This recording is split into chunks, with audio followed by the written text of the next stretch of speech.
the cameras flashed, the crowd froze. And just like that, Hollywood had a new obsession. Oh, it is just the wildest story. Welcome to Starscope Report. Join Jordan and Jamie as they uncover Hollywood drama, music industry shakeups, and viral influencer scandals. From red carpet surprises to social media controversies, we dive deep into the stories behind the fame. And today we are diving into a headline that honestly feels like a fever dream. Yeah, the headline for this deep dive is literally Mahomes' son stopped the $504 million signing. Which is, I mean, it's just an absurd amount of money. Right. So I want you to picture the most serious, high-stakes corporate moment imaginable.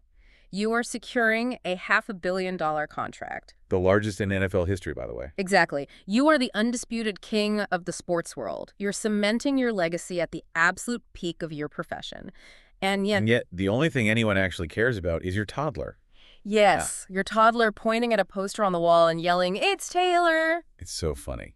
Today, we are looking at how a billionaire quarterback was totally upstaged in his own stadium and why that brief viral video is actually the key to understanding this massive shift in American media and economics. It really is the ultimate collision of two completely different cultural universes. I mean, it perfectly encapsulates how the National Football League, which is, a multi-billion-dollar juggernaut, suddenly found itself playing a supporting role in someone else's story. And if you're listening to this and rolling your eyes thinking, oh great, another pop culture show talking about tabloid gossip bleeding into my sports feed, stick with us. Yeah, definitely stick around. Because the source material for today's deep dive is fascinating. We are pulling from sports media reports, celebrity news, and an actual University of Arkansas honors thesis. Right, a literal academic thesis analyzing the broader economic and cultural impact of this exact phenomenon. So our mission today is to explore how this viral moment with the 3-year-old perfectly captures the current state of the NFL,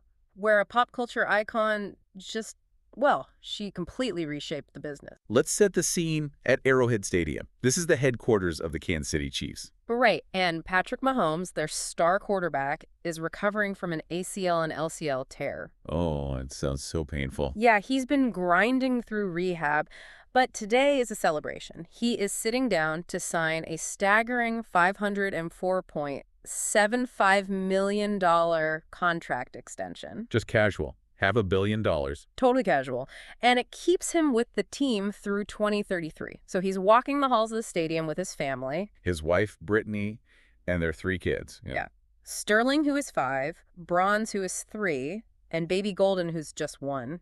And Arrowhead is essentially Mahomes' office. Right. You would expect the walls to be covered in, massive murals of his own highlights. Or Super Bowl trophies. But as they're walking, 3-year-old Bronze spots a poster from the Eras Tour. Of course he does. And his excitement is just immediate. He points and yells, "It's Taylor!" And it's only after that moment of pure fandom that he finally notices his dad on a different poster and adds, almost like an afterthought, "It's Dada." It's Dada. It's so good. But I have to play devil's advocate here for a second. Okay, lay it on me. From a psychological perspective, doesn't this bruise his ego just a little bit? I mean, the NFL is an incredibly alpha, hyper-competitive environment. Oh, totally. Doesn't a 3-time Super Bowl champion feel a little slighted when his $500 million day is overshadowed by a pop star's tour poster? Well, on a personal level, Mahomes seems to find it genuinely endearing. But on a macro, league-wide level, it is a profound reality check for them. A reality check how? Well, the NFL is used to being the center of gravity in American culture, right? Yeah. They dictate the television schedule, they dominate the ratings, they basically own a day of the week. Sunday belongs to football. Exactly. Yeah. But this moment illustrates a harsh truth for them. There is a cultural force out there with a gravitational pull vastly larger than the NFL's. Wow. And that force just casually set up shop right in their stadium hallway. It's like, okay, picture the NFL and Taylor Swift's fan base as 2 massive, previously incompatible software operating systems. I love this analogy. For decades, they ran on completely separate hardware, and suddenly this open source bridge connects them. And the NFL had to completely rewrite its user interface in real time. Yes, changing camera cuts, altering their marketing language. Shifting its entire presentation just so these millions of new users wouldn't immediately uninstall the app. That is exactly what happened. The NFL didn't absorb Taylor Swift, Her ecosystem temporarily hosted the NFL. That's a wild way to think about it. And if you're loving these Hollywood twists, make sure you're subscribed. We've got even crazier stories ahead. Because the integration wasn't just corporate, it was deeply domestic. Yes, let's talk about the kitchen anecdotes. Because according to our sources, Bronze's reaction isn't just about a famous singer on a poster. She is genuinely woven into their daily life. Right. Swift has actually been baking treats for the Mahomes household. Muffins and donuts, specifically. Muffins and donuts. And Mahomes revealed that his 5-year-old daughter, Sterling, who is apparently, quote, big baker herself, even bakes with Swift sometimes. Which is just the cutest image. He also praised Swift's relentless work ethic, right? Yeah, he mentioned her impressive business mind when she's asking questions to learn the rules of football. Okay, but I have to ask. We always see these larger-than-life figures, billionaire quarterbacks and global pop icons, as these untouchable entities. Like they live on another planet. Exactly. So does hearing about them swapping muffins and donuts actually make them more marketable to the average person, or is this just a surreal crossover episode of real life? It is incredibly strategic.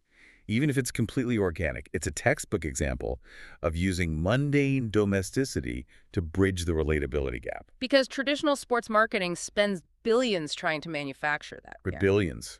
They shoot these glossy commercials trying to convince you that a superstar athlete is just a regular guy who likes the same beer you do. Right, but it usually feels forced. Because consumers are savvy. But when a billionaire pop star is casually dropping off homemade muffins on a Tuesday... It shatters the illusion. Exactly. It creates this parasocial bond that money literally cannot buy. By humanizing themselves, the Kelsey Mahomes Swift circle created a highly relatable narrative. And that parasocial bond converts directly into economic behavior, which is where the data gets crazy. Oh, the numbers are unbelievable. Yeah, that's not even the wildest part. Wait until you hear the actual dollar amounts coming out of the University of Arkansas thesis. Let's get into the hard data. Okay, so since Swift's first appearance at a game in September 2023, she generated $331.5 million in brand value for the NFL. $331 million. Across print, digital, TV, and social media. But I need to clarify something for the listener. What does brand value actually mean? Did the NFL commissioner just cash a check for $300 million? No, they didn't get a direct deposit. This is a metric called equivalent media value, or EMV. Okay, break that down for us. EMV calculates what a brand, so the NFL in this case would have had to spend in traditional advertising dollars to achieve that exact same level of exposure and reach. So if they wanted to reach this new demographic, they would have had to buy $331 million worth of targeted digital ads and billboards. Precisely. Every time a pop culture blog that never covers sports writes about the Chiefs, or a viral TikTok dissects a play because she reacted to it, that generates impressions. It's just a sheer, overwhelming volume of free marketing. Simply because she existed in their airspace. And we can see exactly how that exposure converted into eyeballs on screens. Let's look at the demographic shift during the Week 4 game. This was the Chiefs versus the New York Jets, right? Yes. Viewership hit 26.7 million.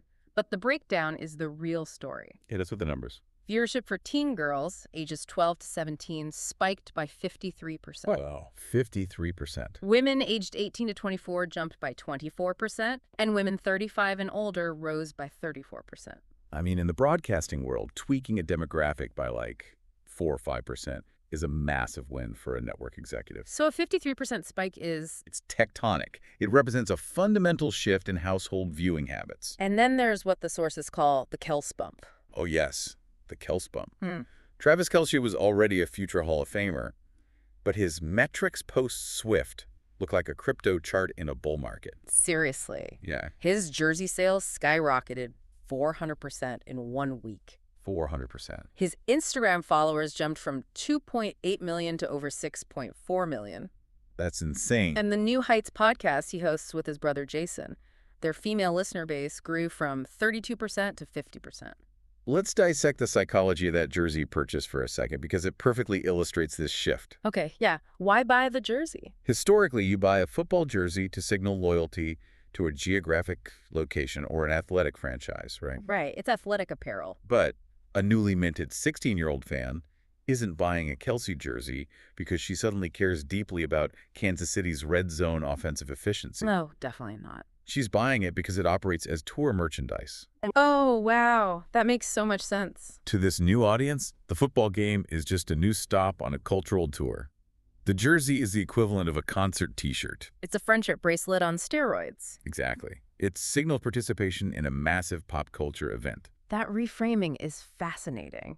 And speaking of fashion and merchandise, later in the episode, we'll talk about the shocking twist nobody saw coming with the Super Bowl commercials. Oh, the Super Bowl stuff is so good. But first, we have to talk about Kristen Jussick. Yes.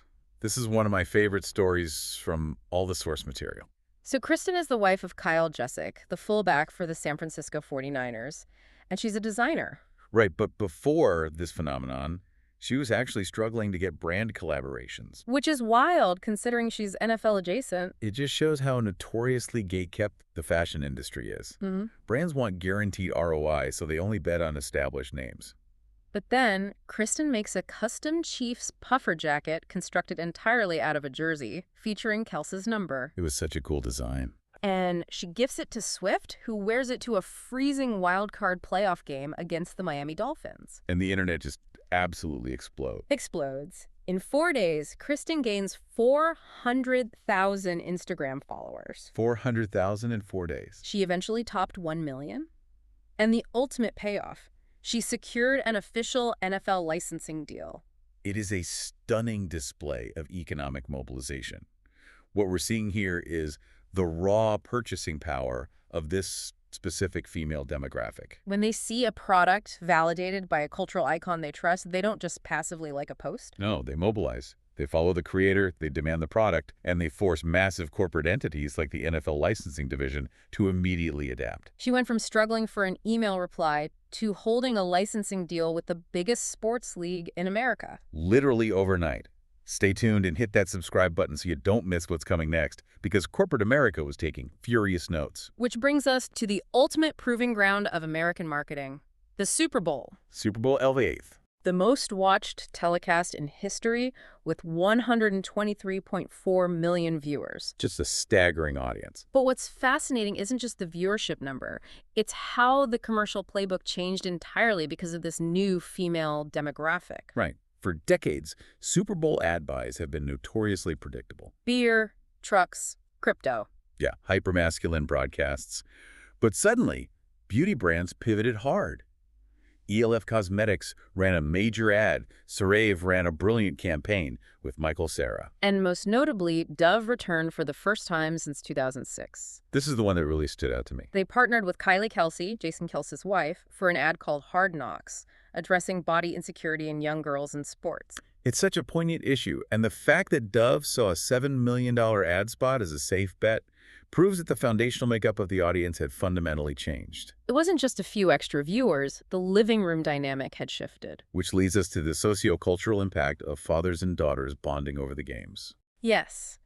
The images of young girls holding up signs at stadiums saying, "I'm here for Taylor, my dad is here for Kelch." It's the ultimate breakdown of traditional gendered marketing. Because sports are no longer just a boys' club Sunday ritual. Exactly. It gave daughters a compelling reason to sit on the couch for 3 hours, and it gave fathers a common language to engage with them. It's the ultimate trade-off. Like, I will explain a Cover 2 defense if you explain the lore of the Eras Tour.